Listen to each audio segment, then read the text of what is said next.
Hello, Oilers fans. Austin here with the post-game fan reaction of the Oilers' 3-0 loss to the Los Angeles Kings. In fact, it could actually not just be 3-0. I'm starting the recording a little bit early. There's still a minute 32 left in this hockey game as of me hitting record because I just could not handle watching one more second of a game where LA was getting all the bounces, they were getting all the calls, and the Oilers, they just didn't have enough energy. They didn't have enough juice, and credit to the LA Kings. They're the best defensive team in the NHL for a reason. They completely shut down the Edmonton Oilers, who are missing Leon Draisaitl, Connor McDavid, Matthias Ekholm, and a few others.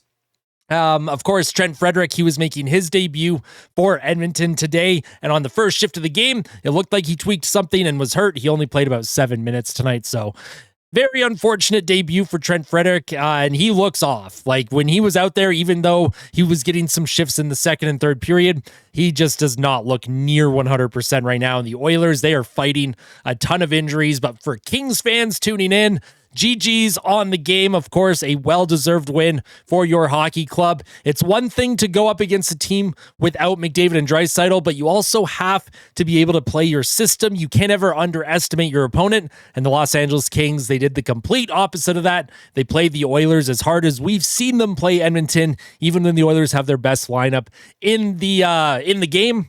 So credit to the Los Angeles Kings, where obviously they likely will have home ice advantage in the first round.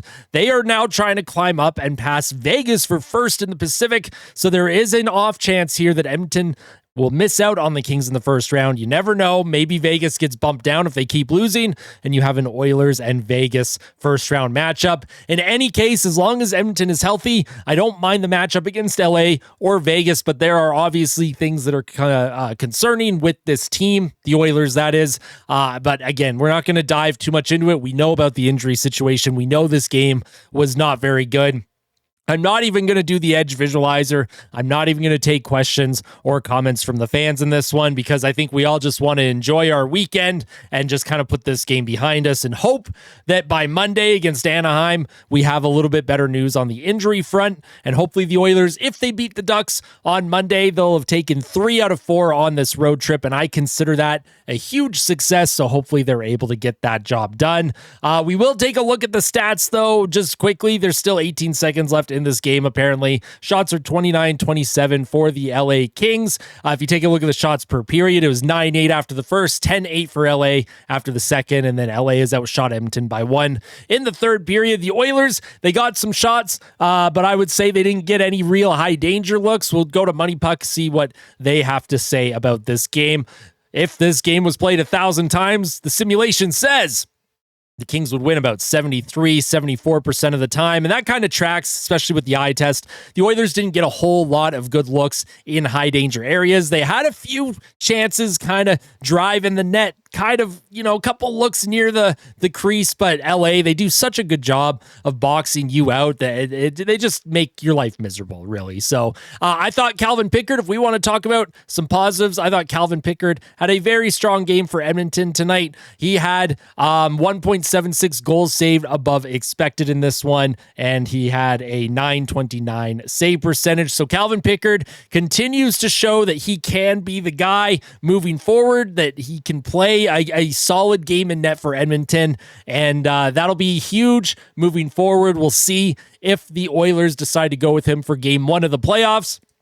But until Stuart Skinner's healthy and until he comes back, we'll have to wait and see. My apologies that this is not a longer video. My apologies that I'm not doing my usual Edge visualizer breakdown or answering questions from the fans in this one. I'm not feeling 100%, dealing with a bit of a cold, and that game was just, it was putting me to sleep. I just wanted to get the video over with. So let me know all of your thoughts in the comments section below. Let me know what you think the Oilers need to work on moving forward, and let me know who you think the Oilers would better match up with in the playoffs. Do you think they're a better matchup against LA or a better matchup against Vegas? Thank you all for your support, even when I take a bit of an off day and the effort just isn't super into this one video. So I do apologize, but I also do appreciate and respect everyone that tunes in regularly.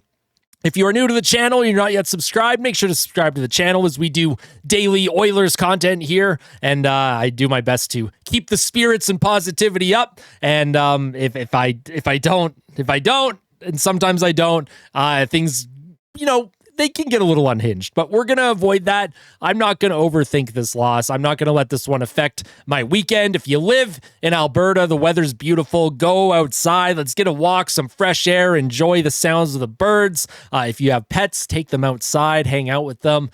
Positivity, folks. Positivity. Let's enjoy our weekend, and let's make sure that everyone is creating some sort of ritual in their basement to help the Oilers get healthy as soon as possible. Thank you all once again. Make sure you tell someone that you love them. And as always, fight like a kid, fight like Ben. Let's go Oilers. We'll see you soon.